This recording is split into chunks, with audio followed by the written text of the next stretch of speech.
Welcome to Whitefields Community Church Sermon Extra. It's great to have you with us this week.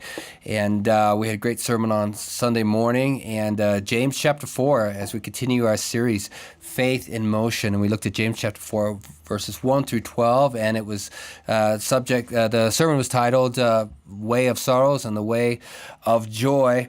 And James goes into this whole idea, kind of a little bit of a carryover from chapter 3, and kind of one of his main themes, basically, in the book of James is this idea of speaking and slandering your brother and speaking evil of your brother. But then he comes up with this idea of judging, and he gets, but if you judge the law, you're not a doer of the law, but a judge. There is one lawgiver who is able to save and to destroy. Who are you to judge another? And we know that, and you brought this up on Sunday, that a lot of what's happening with James is this kind of almost an exposition of the Beatitudes, the Sermon on the Mount. And this is kind of something that Jesus talked about, and it's one of the most probably widely used verses in the Bible by non-believers and believers alike, and probably one of the most misunderstood is judge not that you be not judged. And that's kind of where everybody stops. And James kind of brings that same idea. So today we're just going to talk a little bit about what does it mean? What does it mean to judge rightly? And what is James here talking about? Yeah. I remember when I was 16 years old, I had this friend who really, in a way, led me to commit my life to the Lord because we drove to school together. And at one point she told me that I wasn't a Christian. And I was shocked by that. I was offended by that. And, so I remember I wrote her a letter and said, basically, you don't know me. Who do you think you are? You can't judge me. And then I was like, I know there's something about that in the Bible. And so I went and found this family Bible at home and looked for that verse, and I found it and I wrote it down with the reference and everything. You can't judge me or else God's going to judge you is basically what I thought it said. And I think that is what it says. But the question is what does that mean to judge? And because there's sometimes in the Bible where it tells us to look at people's actions, right? Look at the fruit of a tree. Here's how you will know that a tree's a good tree versus a bad tree. And the issue is looking at their actions. And so that's kind of judging, right? We're judging whether or not the tree is good. Almost the whole point of James is we have to make a judgment. Yeah. And we're basing it on what we see. Yeah. So, and then we have verses like that say, don't judge. And here in James, he goes in this whole thing don't speak evil against other people. If you do that, then you are speaking evil against the law and you're judging the law. Here's how I would put that. James is saying, look, there's a law, and then he goes on in verse 12 to say there's one lawgiver and judge, God, and who are you? He saves and destroys. Who are you to judge?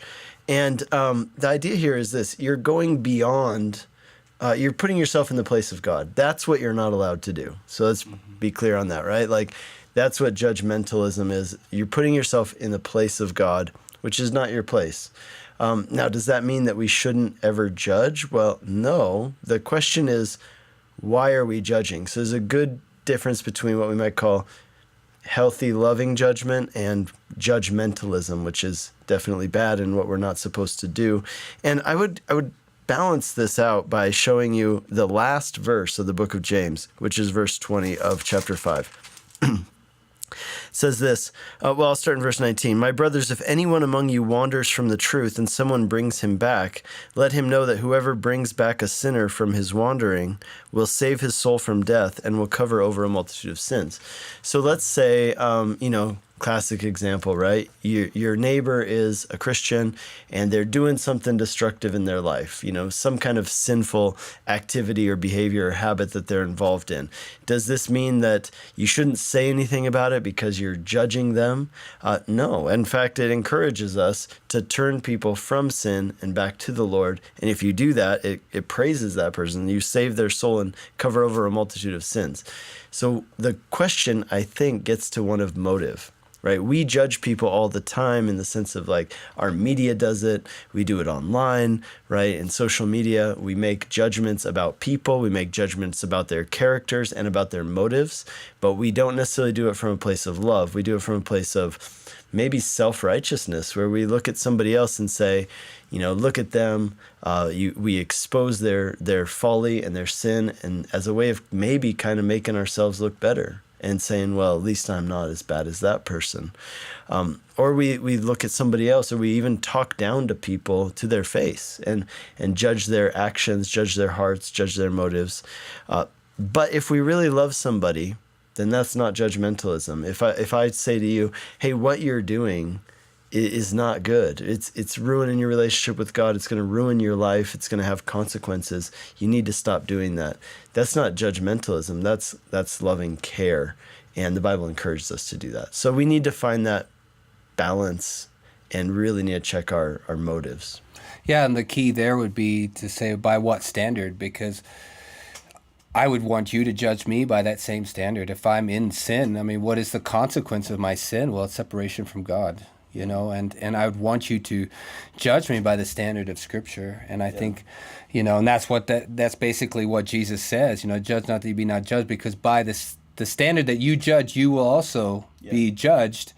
And, of course, many times as human beings, we judge one another so much more harshly than God judges us, and I think that's what James is getting at, is that same standard, and we go out of the bounds of what the standard of God is set, and start to judge our brothers based on our own. We become a law unto ourselves. We become the law unto ourselves, and that's what James says there. There's one lawgiver who is able to save and destroy. Who are you to judge another? And so it's a great thought for us to, and it's just amazing the things that James seems to focus a lot just on our speech, and that seems to be the one way that we, unfortunately, that's how we get at each other. We judging one another by our tongues, and that just kind of reveals what's in our own hearts.